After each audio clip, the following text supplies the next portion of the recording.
So I just want to make a quick video showing what I made here with the link kits, the connectors from Amazon, the CN link. Used a 2-wire connector. I hooked it into the Spangler wand. I basically used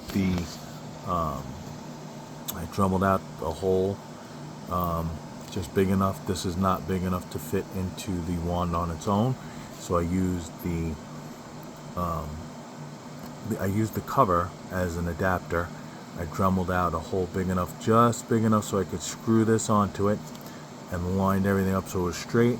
Then I put some hot glue in the seam just to make sure it stayed put, and then I wrapped it with my electrical tape, and it gives it a little more of a finished look. I don't have to keep the cap on there. I may just take it off. And then I did the one here. You do have to open up the hole in there as well to fit that. The screws, I had to screw them in at kind of an angle. The holes don't line up perfectly, but it's enough where you can do them at an angle. It's in there secure enough. I mean, will I have to replace it someday? Possibly. But for now, she's definitely in there. She's nice and sturdy, and she ain't going nowhere. And I made this. I did this. I reused the original loom that came from Hasbro on the ends. I just didn't use the connector for the wire.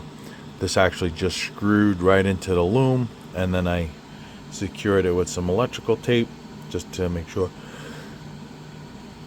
just to make sure it stayed put, and that's it. And now I have a complete link system. I can take the hose on and off as I wish, and I have much better power connectivity. The original sled was horrible. It wasn't even giving enough power to actually power the wand. It would almost turn it on, but as soon as I went to turn the power on with the shaker motor, the thing just shut down. It shut down the whole the keep alive board, everything. I thought that I had issues with what I installed, and it had nothing to do with the wand. The wand was fine. I had no shorts, no glitches. It was the crappy power cable. And for $30, I also used, so I have this wire. I used this to do my to do the ear tab, to do the light in the ear tab. It's like a 22 gauge double wire. I left it like that so it gives it that nice raw look, homemade look.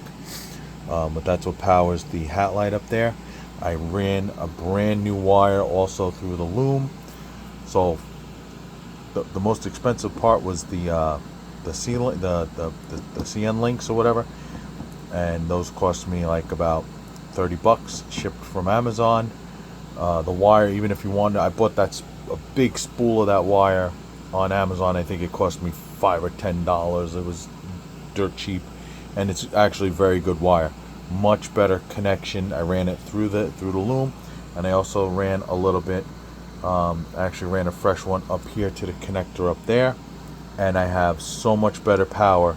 This, when I would turn on the wand, this would actually get shaky or whatever. This doesn't even get shaky or nothing from the motor. It just stays perfect.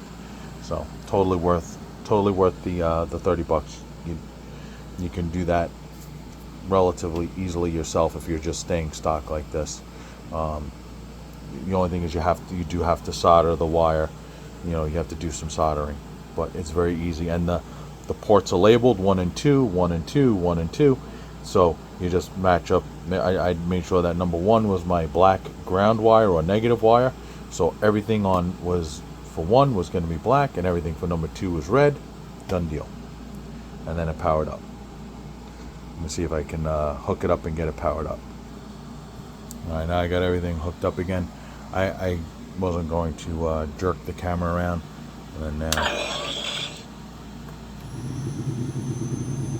right on, no glitching, no nothing, just